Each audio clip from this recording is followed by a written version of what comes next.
Dear students, today we start a new unit numerical analysis and उसका भी जो पहला चैप्टर है वो डिस्कस कर रहे हैं अपन फाइनाइट डिफरेंस एंड इंटरपोलेशन। ठीक है, तो फाइनाइट डिफरेंस एंड इंटरपोलेशन का मतलब थोड़ा सा अपन समझ लेते हैं। फाइनाइट डिफरेंस का मतलब होगा जैसे अपने को जो चीज़ काउंटेबल हो उसका हम क्या बोलते हैं, फाइनाइट डिफरेंस बोलते हैं। जैसे मान लो 0, 5, 10, 15, 20, तो इन दोनों के बीच में जो डिफरेंस होता है वो क्या होना चाहिए, इक्वली स्पेस्ड होना चाहिए। लाइक यहाँ पे 5 का है, ये भी 5 है, 5, 5, 5, इस तरीके से। ठीक है, और यहाँ पर अपने कुछ वैल्यूज दी हुई होगी y की, x के रिस्पेक्ट में, ये x हो गया, ये y की हो गया। तो न्यूमेरिकली एनालिसिस कर रहे हैं तो न्यूमेरिकली एक टेबुलर फॉर्म में अपने को वैल्यूज दी हुई होगी, उससे अपने को उसके अंदर से वैल्यूज़ फाइंड आउट करने हैं किस तरीके की। देखो, इंटरपोलेशन का मतलब क्या होता है स्टूडेंट्स, कि अगर अपने को 0, 5, 10, 15 और 20 पे वैल्यू दी हुई है, तो अगर आपको इनमें से मिड में से कहीं से भी कोई वैल्यू पूछ ले, लाइक जैसे आपको पूछ ले x इज इक्वल 14 पे वैल्यू बताओ, x इज इक्वल 2 पे y की वैल्यू बताओ, x इज इक्वल 18 पे बताओ, तो ये जो अंदर की जो मिसिंग वैल्यूज़ हैं, जैसे 0 से 5 के बीच में जो वैल्यूज़ हैं, 5 से 10 के बीच में है, 10 से 15, 15 से 20 के बीच में कोई भी वैल्यू पे अपने को y की आंसर चाहिए। जैसे y इक्वल क्या है, एफ ऑफ x है, तो अगर अपने को x इक्वल 20 दे दिया, सॉरी 18 दे दिया, तो आपको y की वैल्यू निकालनी है। ठीक है, तो वो जो वैल्यूज़ निकालने को क्या बोलते हैं अपन, इंटरपोलेशन बोलते हैं।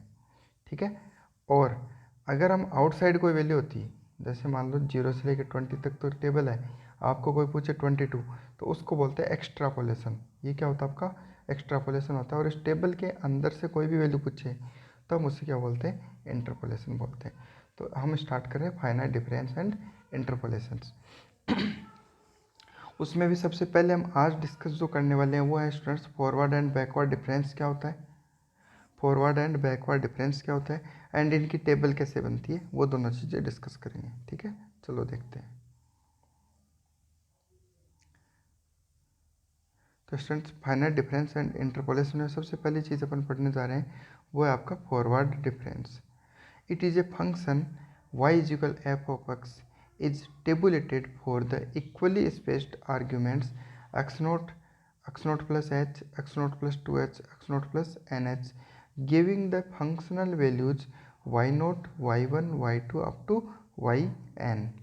The constant difference between two consecutive arguments x is called the interval of differencing and is denoted by h.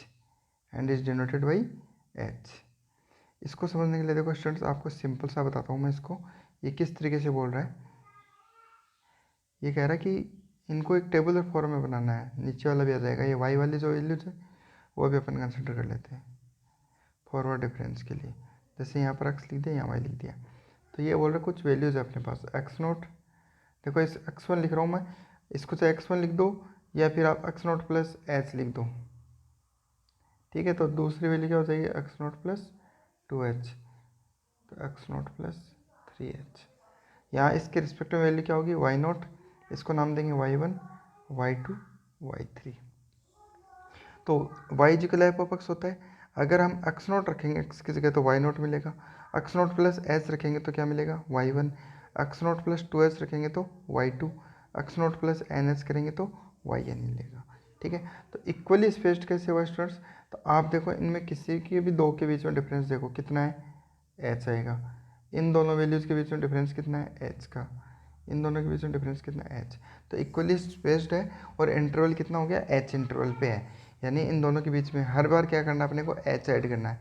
जैसे x नोट में h ऐड किया, x नोट प्लस h बन गया, h ऐड करेंगे x नोट प्लस 2h, फिर x note plus 3h, ऐसे ही करते करते क्या बन जाएगा, x नोट प्लस nh बन जाएगा। ठीक है स्टूडेंट्स, इसके अलावा देखो अपन और कुछ देखते, देखो x नोट इजिकल तो हमने x नोट ले दिया, x1 अगर आपको कहीं दिया हो तो उसका मतलब क्या होता है, x नोट में क्या जोड़ना है, h। x2 दिया हुआ तो क्या जोड़ना है, x note plus 2h। x3 का मतलब क्या है, x नोट प्लस 3h। तो अगर आप ये इसी चीज़ को अगर आप दूसरे तरीके से देखना चाहते हो तो ऐसे देख सकते हैं y equal F of x है, तो y नोट करना है तो क्या हो जाएगा, F of x not, y1 करना है तो F of x1, y2 F of x2, y3 F of x3। तो देखो x1 यहाँ पर भी वही x नॉट प्लस एच है, यहाँ पर भी x1 का मतलब क्या है x not plus 2h, x not plus H. x2 का मतलब यहाँ पर भी x नॉट प्लस 2h है, यहाँ पर x नॉट प्लस 2h आ रहा है। x3 का मतलब x not plus 3h, x not plus 3h। ठीक है, तो इस तरीके से हम क्या करते हैं, इनको टेबल जो होती है उसके बारे में समझ रहे हैं अपन कि टेबल एक्चुअली में बननी हुई कैसी होगी। अपने को तो क्या दिया हुआ, अपने को तो कुछ वैल्यूज दी हुई होगी, वो वैल्यूज किस तरह से, जो क्वेश्चन दिया हुआ होगा उस क्वेश्चन को तो अपने को सिंपली इस तरीके से डिफाइन होगा क्वेश्चन में।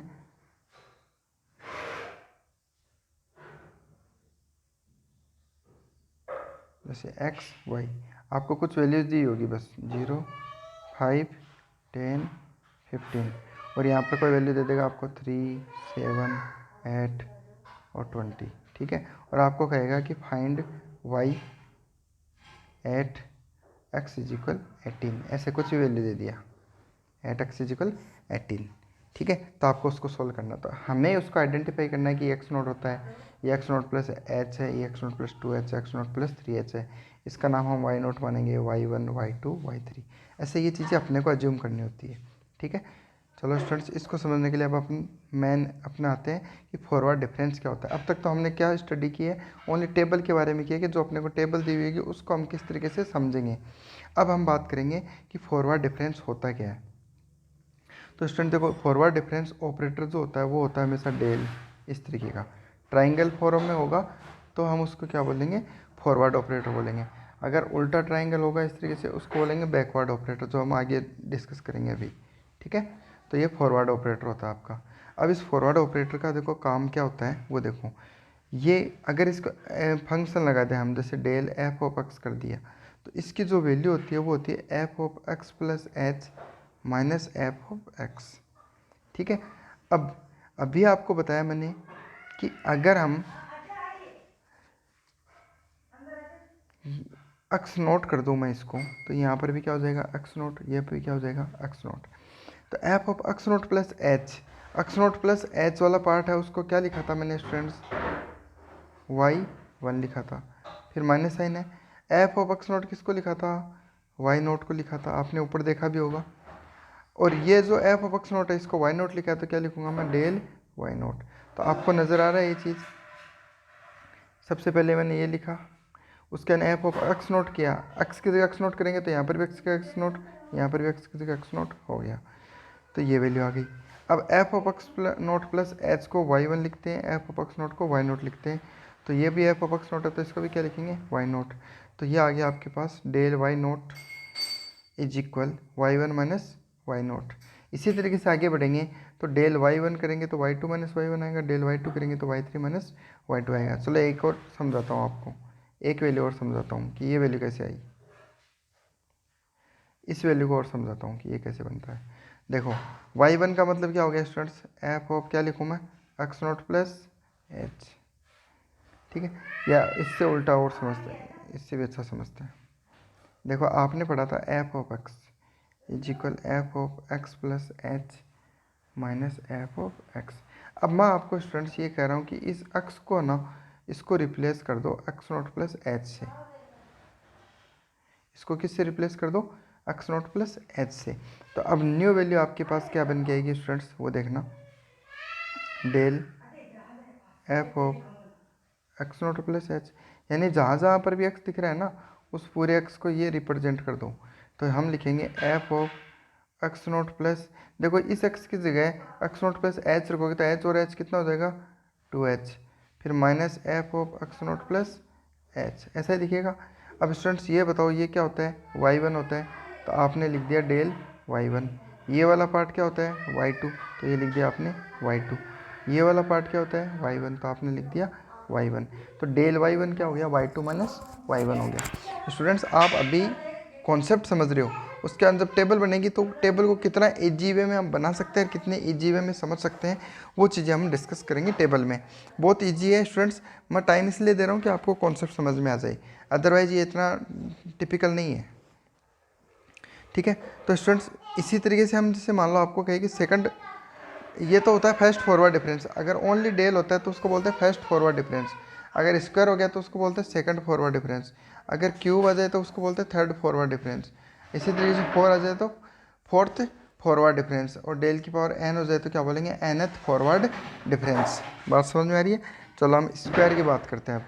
जैसे डेल स्क्वायर किया, यहाँ डेल स्क्वायर किया, तो डेल स्क्वायर को मैं डेल और डेल लिख सकता हूँ, तो डेल स्क्वायर हो गया, और डेल वाई नोट हो गया। डेल वाई नोट की वैल्यू क्या होती है, Y one minus Y naught होती है। डेल से मल्टीप्लाई करोगे तो क्या बनेगा, डेल वाई वन और डेल वाई नोट। अभी आपने स्टूडेंट डेल वाई वन की वैल्यू देखी थी, डेल वाई वन का मतलब कितना होता है, Y two minus Y one, फिर माइनस साइन है। डेल वाई नोट की वैल्यू कितनी होती है students, Y one minus Y naught होती है। तो अगर आप इसे सोल्व करोगे तो आपके पास आएगा Y two minus two Y one plus Y naught. तो ये आपकी वैल्यू किसकी होगी students, del square Y naught की हो गई। इतना आपको बस समझने के लिए दे रहा हूँ मैं, कॉन्सेप्ट में कैसे वर्किंग चल रही है। बाकी अंदरूनी इतना काम नहीं होगा, जब आप टेबल बनाओगे तो बहुत ईजी तरीके से बनेगी। मैं आपको अभी समझाऊंगा कैसे बनती है। Similarly we define student third fourth and nth difference. The following table shows the difference forward difference of all order can be formed. तो देखो ये होती है आपकी फॉरवर्ड डिफरेंस टेबल स्टूडेंट्स। इसको समझते हैं कि ये कैसे बनती है। देखो बहुत ईजी है स्टूडेंट्स, कुछ भी नहीं करना होता आपको। पहली चीज़ तो स्टूडेंट देखो, आप जब भी इस टेबल को बनाओ ना, तो आपको ध्यान क्या रखना है कि जैसे मान लो आपने एक्स नोट लिख दिया, तो एक्स नोट के बाद में आप एक लाइन ब्लैंक छोड़ना, ठीक है। फिर दोबारा से क्या लिखना, एक्स टू लिखना। ये टेबल बनाने का तरीका। फिर आप क्या करोगे, वापस से एक लाइन ब्लैंक छोड़ोगे, फिर आप एक्स टू लिखोगे, फिर ब्लैंक छोड़ोगे, फिर एक्स थ्री लिखोगे, फिर एक लाइन खाली छोड़ोगे, फिर एक्स फोर लिखोगे। ऐसा लिखने से जो टेबल आपकी वो बहुत अच्छे से बनेगी, ठीक है स्टूडेंट्स। उसके बाद में आपको क्या करना है, देखो उसके बाद में आपको जो आपका एक्स नोट दिया है उसके जस्ट सामने आपको एक्स नोट लिखना है, वाई नोट लिखना है। एक्स वन के जस्ट सामने आपको वाई वन लिखना है, एक्स टू के सामने वाई टू, एक्स थ्री के सामने वाई थ्री, एक्स फोर के सामने वाई फोर। स्टूडेंट्स आपको यही वे अपनाना है। जब आप खुद से टेबल बनाओगे तो आपको यही करना है कि एक्स नोट और वाई नोट तो सेम लाइन में रहेंगे, फिर आपको एक लाइन ब्लैंक छोड़नी है, फिर आपको एक्स वन वाई वन लिखना है, फिर आपको ब्लैंक छोड़ना है, एक्स टू वाई टू लिखना है, फिर आपको ब्लैंक छोड़ना है, फिर एक्स थ्री वाई थ्री। इस तरीके की प्रोसेस से आपको लिखना है। अब स्टूडेंट्स आपको क्या करना है, देखो उसके बाद में जब डेल वाई नोट का मतलब क्या होता है स्टूडेंट्स, डेल वाई नोट का माइंड में, डेल वाई नोट का माइंड में मानना, डेल वाई नोट कितना होता है, Y two minus Y one. तो y two minus sorry y one minus Y naught, del Y naught का मतलब कितना होता है, Y one minus Y naught. तो y one minus Y naught का आप इस तरीके से माइंड में बोलना कि नीचे वाली वैल्यू में से ऊपर वाली वैल्यू को माइनस किया, ठीक है। या जल्दी बनाने के लिए टेबल को, नीचे वाली वैल्यू में से ऊपर वाली वैल्यू को माइनस किया। तो इन दोनों का जो रिजल्ट है वो इन दोनों के मिड में लिखना है, यानी ये जो ब्लैंक लाइन छोड़ी थी ना, इस ब्लैंक लाइन में लिखना है स्टूडेंट्स आपको ये डेल वाई नोट, ठीक है। फिर आप नेक्स्ट देखोगे डेल वाई वन। तो डेल वाई वन आपका क्या होता है, Y two minus Y one. तो आप इसे कैसे रीड करोगे, नीचे वाली वैल्यू में से ऊपर वाली वैल्यू को माइनस किया। लिखना कहाँ है, ये जो ब्लैंक लाइन चल रही थी उस ब्लैंक लाइन के सामने लिखना आपको, ठीक है। फिर आप लिखोगे डेल वाई टू। तो डेल वाई टू कितना होगा, Y three minus Y to.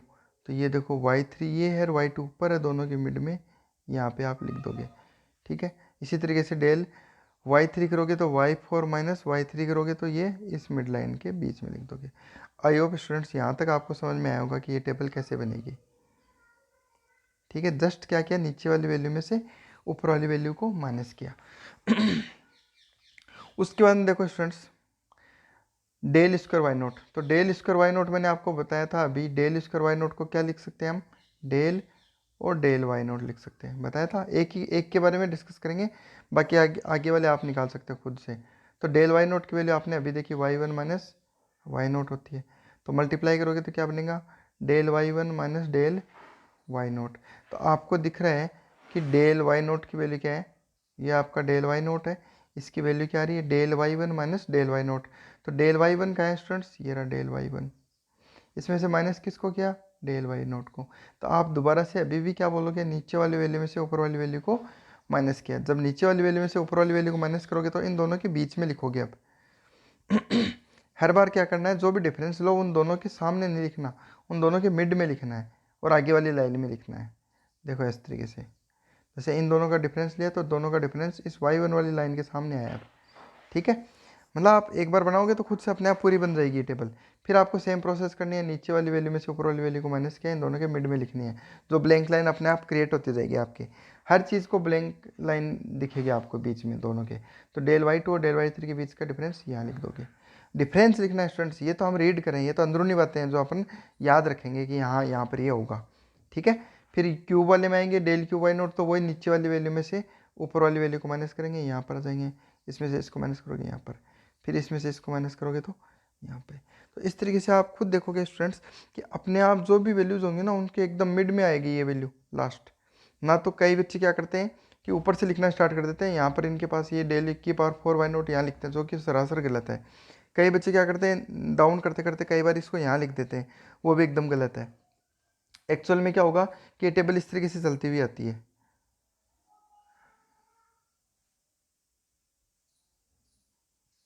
ये जो टेबल है आपकी वो ऐसे चलती है, इधर से ऐसे और यहाँ से ऐसे, इस तरीके से मिड में बनेगी स्टूडेंट्स।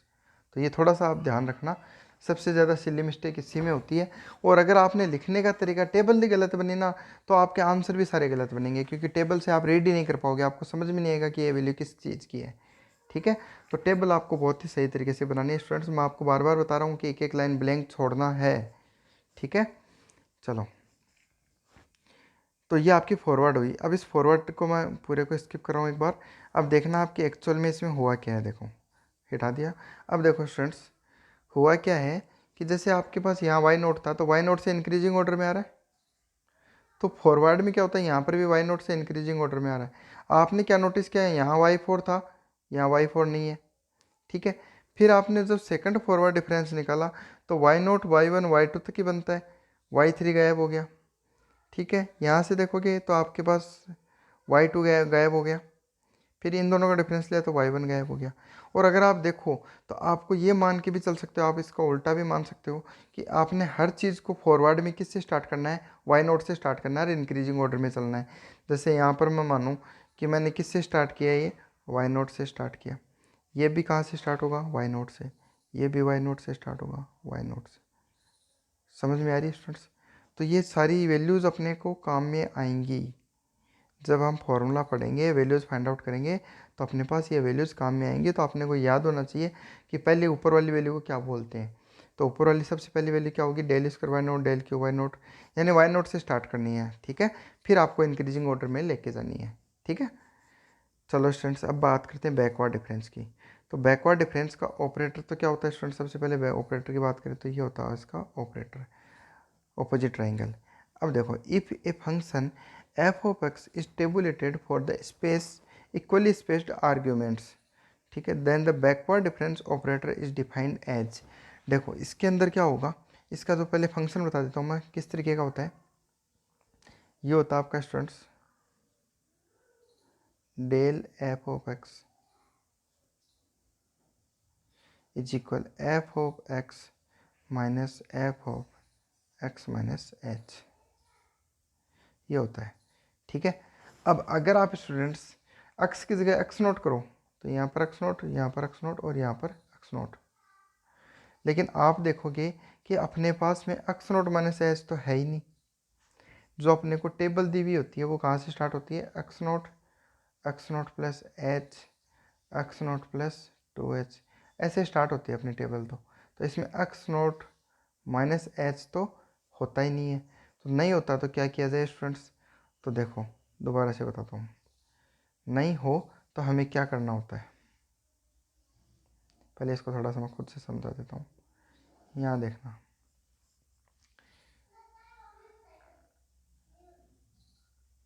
मैंने आपको फॉर्मूला क्या बताया, F of X minus F of X minus H. अगर एक्स की जगह एक्स नोट ले तो नाउ अब ये वैल्यू अपने पास अगर डिफाइन नहीं है तो हम क्या करेंगे, नेक्स्ट वैल्यू पे आएंगे। नेक्स्ट वैल्यू क्या होगी अपने पास, del F of x naught plus h is equal x naught plus h किया। हमने क्या किया है, इस एक्स नहीं था एक्स नोट तो हमने इसको तो उठा दिया। अब x की जगह क्या पुट कर रहे हैं, x नॉट प्लस एच। तो सभी में क्या करना है, x की जगह x not plus H put करना है। तो यहाँ पर भी क्या करोगे, x not plus H put करोगे, और इधर भी क्या करोगे, x नॉट प्लस एच करोगे। तो प्लस एच और माइनस एच क्या हो जाएगा, कैंसिल आउट। तो क्या बचेगा, ओनली x नॉट बचेगा। अब स्टूडेंट्स आप मेरे को बताओ कि ये जो वैल्यू होती है F of x not plus H, इसको हम क्या बोलते हैं, y1 बोलते हैं। तो ये भी क्या है, सेम ही तो है, इसको क्या बोलेंगे, y1। इसे क्या बोलते हैं, y नोट, तो y नोट। तो डेल y1 की वैल्यू क्या आ रही है स्टूडेंट्स, y नोट आ रही है, y1 माइनस y नोट आ रही है। बात समझ में आई स्टूडेंट्स, इसको अच्छे से समझ लेना। अब देखो, तो इस तरीके से क्या होगा, तो आपको देखो याद रखने का तरीका बता दूं मैं।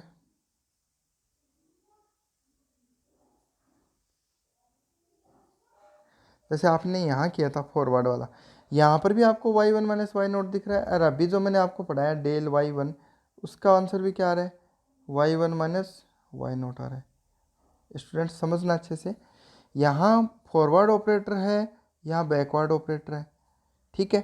तो फॉरवर्ड ऑपरेटर एक्चुअल में ये जो वैल्यूज़ होती है वो कैसे लिखी होती है students, y note, y1, y2 ऐसे लिखी होती है। अब आप समझना, देखो फॉरवर्ड ऑपरेटर था तो ऊपर वाली वैल्यू पहले आई,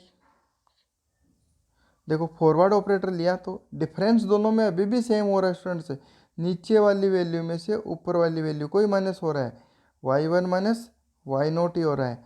लेकिन हो क्या रहा है, देखो कि जब हम फॉरवर्ड ऑपरेटर ले रहे हैं, जब हम फॉरवर्ड ऑपरेटर ले रहे हैं डेल, तब तो हम ऊपर वाली वैल्यू को कंसिडर कर रहे हैं, डेल वाई नोट बन रहा है अपने पास। और जब हम बैकवर्ड ऑपरेटर ले रहे हैं तो नीचे वाली वैल्यू साथ में आ रही है, दिख रही है आपको। बस इतना सा डिफरेंस आपको समझना है स्टूडेंट्स। फॉरवर्ड ऑपरेटर लिया तो ऊपर वाली वैल्यू साथ में आई, बैकवर्ड ऑपरेटर लिया तो नीचे वाली वैल्यू साथ में आ रही है।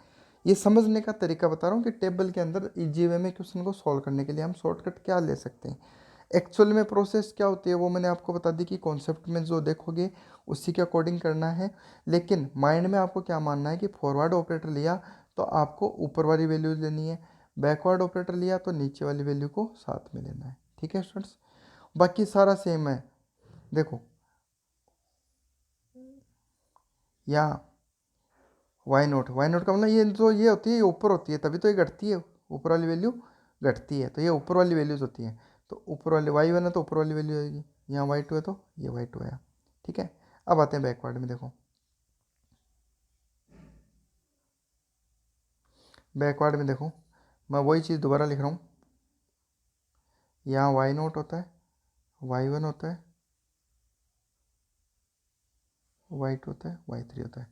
तो नीचे वाली वैल्यू में से ऊपर वाली वैल्यू को माइनस करेंगे तो बैकवर्ड ऑपरेटर लगाया तो कौन सी वैल्यू कंसिडर करेंगे, डेल y1। तो ये लिख दिया मैंने, डेल y1, ठीक है। फिर यहाँ डेल y2 कैसे किया, नीचे वाली वैल्यू में से ऊपर वाली वैल्यू को माइनस किया,